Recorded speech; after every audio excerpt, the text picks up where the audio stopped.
بسم اللہ الرحمن الرحیم۔ السلام علیکم ورحمۃ اللہ وبرکاتہ۔ مہمان نوازوں کے لیے بشارتیں۔ نبی کریم صلی اللہ علیہ وآلہ وسلم نے فرمایا کہ قیامت کے دن عرش الہی کے نیچے ایک منادی ندا کرے گا کہ جس شخص کو اللہ تعالیٰ پر کوئی حق ہو تو وہ آگے بڑھ کر بیان کرے۔ یہ آواز سن کر کچھ لوگ نکل کر کہیں گے کہ اللہ تعالیٰ پر ہم لوگ حق رکھتے ہیں، کیونکہ ہم دنیا میں اپنے مہمان بھائیوں کو عزت سے کھلاتے پلاتے تھے۔ اس وقت اللہ تعالیٰ ارشاد فرمائے گا، میرے یہ نیک بندے سچ کہتے ہیں اور میں آج ان کو بلا حساب و کتاب اور بغیر عذاب و عتاب بہشت میں داخل کروں گا۔ نبی کریم صلی اللہ علیہ وآلہ وسلم نے فرمایا کہ جس گھر میں مہمان آتا ہے اور وہ شخص اپنے مقدور یعنی حیثیت کے موافق اس کی خدمت کرتا ہے تو اللہ تعالیٰ اس کے لیے بہشت کا دروازہ کھول دیتا ہے اور اس کو بہشت میں 70 حوریں اور سرخ یاقوت کے 70 محل عطا فرماتا ہے۔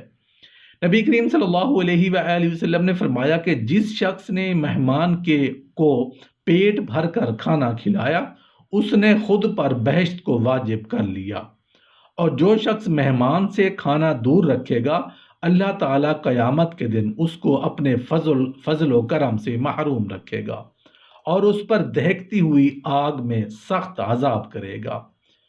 جناب رسالت مآب صلی اللہ علیہ وآلہ وسلم نے فرمایا کہ جو شخص اللہ تعالیٰ کی رضا مندی کے لیے مہمان کو کھانا کھلائے گا تو اس کو جنت کی تمام نعمتیں اور وہ راحتیں ملیں گی جن کو نہ کبھی کسی آنکھ نے دیکھا اور نہ کانوں نے سنا۔ اللہ تعالیٰ اس کی دنیا اور آخرت کی 70 حاجتیں برلائے گا اور بہشت میں ہر روز 70 مرتبہ نبی کریم صلی اللہ علیہ وآلہ وسلم کے ساتھ اس کو اللہ تعالیٰ کا دیدار ہوگا۔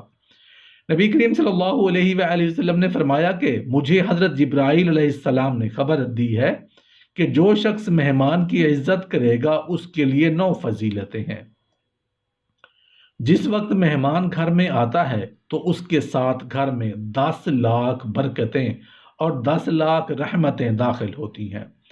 جو کچھ مہمان کھاتا ہے اس کے ہر لقمے کے بدلے میزبان کو اس قدر ثواب ملتا ہے کہ گویا اس نے اللہ کی راہ میں 1000 گھوڑے دیے ہوں۔ اللہ تعالیٰ بہشت میں اس کے لیے ایک شہر تیار کرتا ہے، اس کو ہزاروں شہیدوں کا ثواب ملتا ہے۔ اس کے ماں باپ اگر مسلمان ہوں تو اللہ تعالیٰ ان کو بخش دے گا اور اگر کافر ہوں تو ان پر عذاب میں تخفیف فرمائے گا۔ اس کے اعمال نامہ میں 70 حج اور 70 عمروں کا ثواب لکھا جائے گا۔ اس کے گھر والوں کے تمام گناہ بخش دیے جائیں گے اگرچہ وہ شمار میں جنگل کی ریت کے برابر ہوں۔ اس کی قبر 70,000 گز تک فراخ کر دی جائے گی۔ ہر لقمہ کے عوض اس کو قیامت کے دن ایک پر ملے گا جس کے ذریعے وہ پل صراط سے بجلی کی طرح گزر جائے گا۔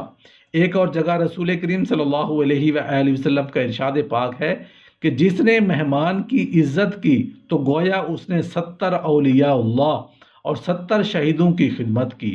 جو اللہ کی راہ میں شہید ہوئے وہ پوشت نہیں پھیری۔ آقا نامدار صلی اللہ علیہ وآلہ وسلم نے فرمایا کہ مہمان کو کھانا کھلانے میں 5 خوبیاں ہیں۔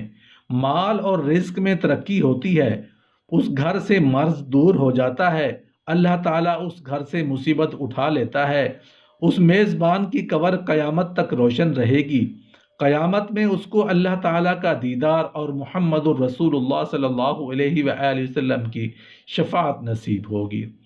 رسول کریم صلی اللہ علیہ وآلہ وسلم کا ارشاد پاک ہے کہ جس گھر میں مہمان داخل ہوتا ہے اس کے رحمت الہی کے فرشتے اس گھر میں آتے ہیں۔ حضرت انس بن مالک رضی اللہ عنہ سے روایت ہے کہ جس شخص کے یہاں مہمان آئے اور وہ مہمان کو اپنے ساتھ کھلائے تو اللہ تعالیٰ ہر لقمہ کے بدلے میں اس کو 10 نیکیاں عطا فرماتا ہے، اس کی 10 برائیاں دور فرماتا ہے، اس کے لیے بہشت میں 10 رتبے بلند فرماتا ہے۔ نبی کریم صلی اللہ علیہ وآلہ وسلم کا فرمان عالی شان ہے کہ جو شخص اللہ تعالیٰ کی خوشنودی کے لیے اپنے مہمان پر 1 درہم خرچ کرے تو اس نے اللہ کی راہ میں گویا فقیروں اور محتاجوں پر 10,000 درہم خرچ کیے۔ جس نے مہمان کو پیٹ بھر کر کھانا کھلایا تو اس نے اللہ کی راہ میں گویا بنی اسرائیل کے 60 پیغمبروں کو کھانا کھلا کر آسودہ کیا۔ جس نے مہمان کو ایک گھونٹ پانی پلایا اور دنیا سے اٹھ جانے سے پہلے انشاءاللہ حوض کوثر کے پانی سے سیراب ہوگا۔ مہمان کی عزت اور خاطرداری اللہ کے نزدیک 70,000 رکعت نفل سے زیادہ پسند ہے۔ جس نے مہمان کو کوئی کپڑا دیا، خواہ وہ چھوٹا سا ٹکڑا ہی کیوں نہ ہو، تو اس کو بہشت میں محمد الرسول اللہ صلی اللہ علیہ وآلہ وسلم کی ہمسائیگی حاصل ہوگی۔